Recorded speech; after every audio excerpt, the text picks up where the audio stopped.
Hi everyone, my name is Bundit Ungrangsee. I'm Mary Ungrangsee.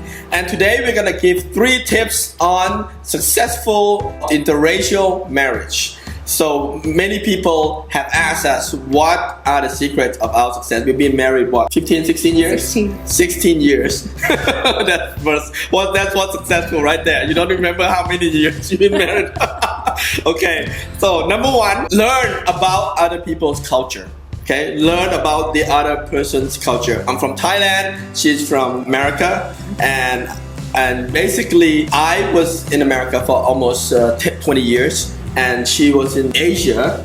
I lived in Asia for most of my life, and I lived in Thailand for 2 years before I met him. Before she met me. So when I met her, she knew a little bit about Asian culture, about Thai culture. She even spoke Thai. So the fact that we understand each other's cultures help a lot. And I know that is a major reason why many interracial marriages fail, because culture is the hardest thing to understand. You know, I was in America working as a conductor, as orchestra conductor for many years professionally, and I still had to learn something about the way American things take a long time to understand, because I grew up in Thailand for almost 20 years. So it was almost a culture shock for me, you know, the first time I went to America. Culture underpins so many of the assumptions that we make about other people, assumptions about their motivations for doing things, or the way that they communicate. And so if you don't have that understanding of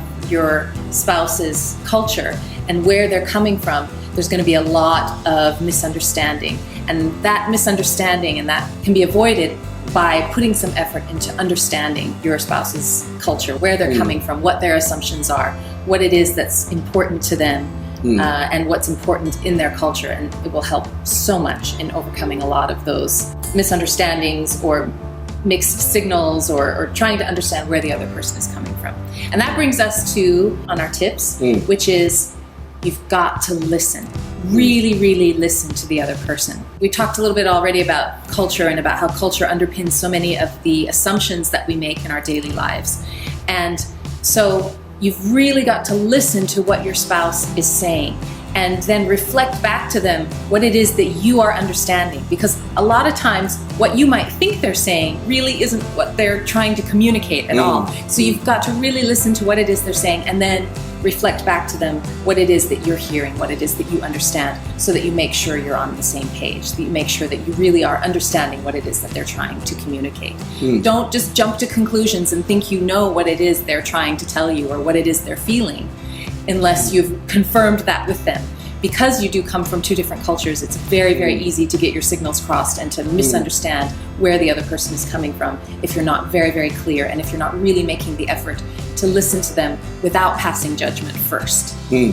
And number 3, I think it's important to learn a little bit about the other person's language, the spouse language. Yes. If you can speak it a little bit, it's much Even better. Yes. Yeah. You speak another person's language, you get into that. See their views of life, you know. I speak about 6 languages, and I can tell you, once you speak the other person's languages, you can understand their viewpoints. Language really does shape the way you view the world, and it really does shape how you interpret certain events. And so if you can put yourself inside somebody else's head by learning to speak their language, it can do wonders for your relationship. Right. She speaks Thai fluently. She speaks Thai probably better than I speak Thai.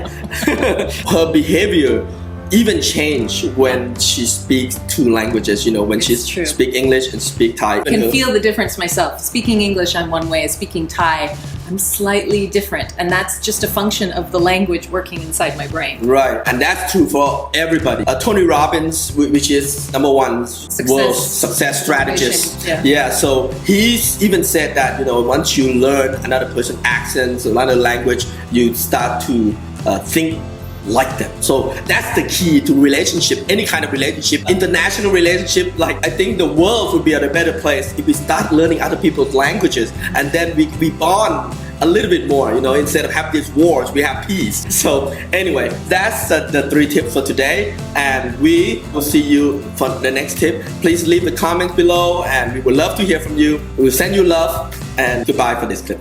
Take care. Bye bye.